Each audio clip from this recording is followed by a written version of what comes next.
maybe. Yeah.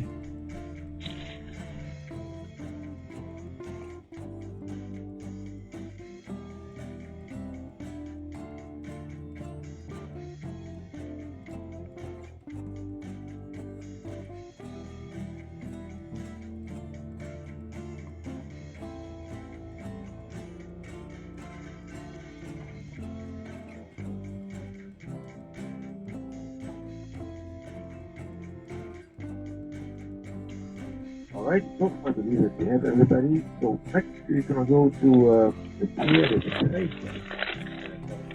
It was roughly about half an hour to reach Kerið from here, so that's a seat for everybody.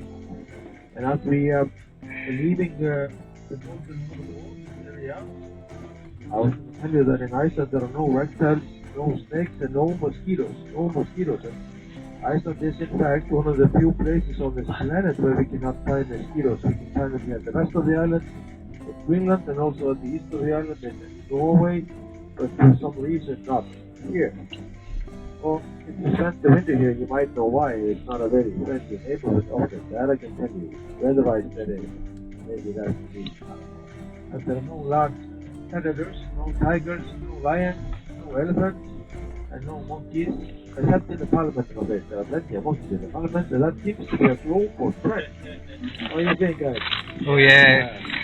All the some good politicians, it's just too few of them. Now the largest mammals are the reindeer, bull, cow, and the horse. Now the horse was talked a little bit about this morning, but the reindeer was brought here late 17th century. That was an experiment basically, but that experiment failed because the reindeer found it very hard to find food during the winter time. And most of these animals died, but some of them were let loose. And they eventually found a space on the eastern part of the island where we can often spot them near the Glacier Lagoon. The Glacier Lagoon is a tour that we do with first travel, and we drive on the far eastern side, about 400 kilometers away from the city. We can often see them in the summertime. They come down to the lowlands in the summertime. There's a herd about 6,000 or 7,000. And then we have the mink. Now the mink was brought here late 17th century, early 20th century, and they were held in cages to make mink coats, but eventually some of them escaped, and they can now be found all around the island, usually along the rivers, the riverbanks.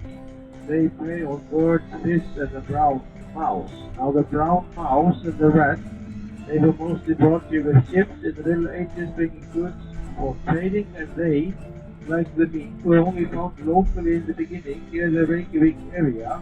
But after we finished the ring road, and especially after we managed to build the bridges over the glacier rivers, they can now also be found all around the island. The only native mammal is the Arctic fox.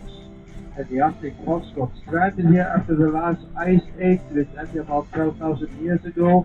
But it's very rare that we come across the Arctic fox. It tends to stay away from humans. And I myself only see it when I was doing a tour on the Snæfellsnes Peninsula.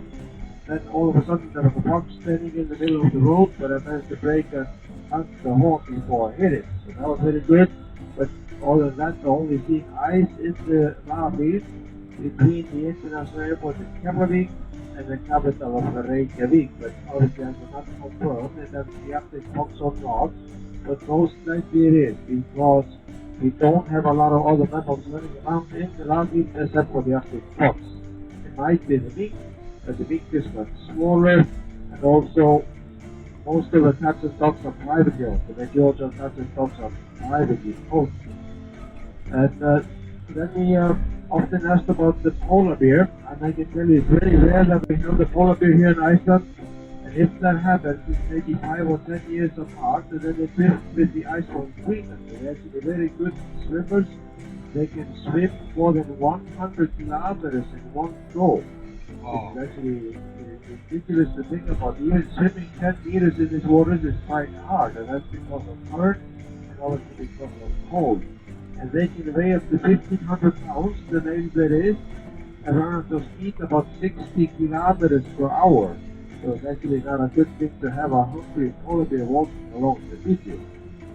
And then we have birds. We have the wholly around birds. The most common is the seagull. There are 7 different species of the seagull, and the raven.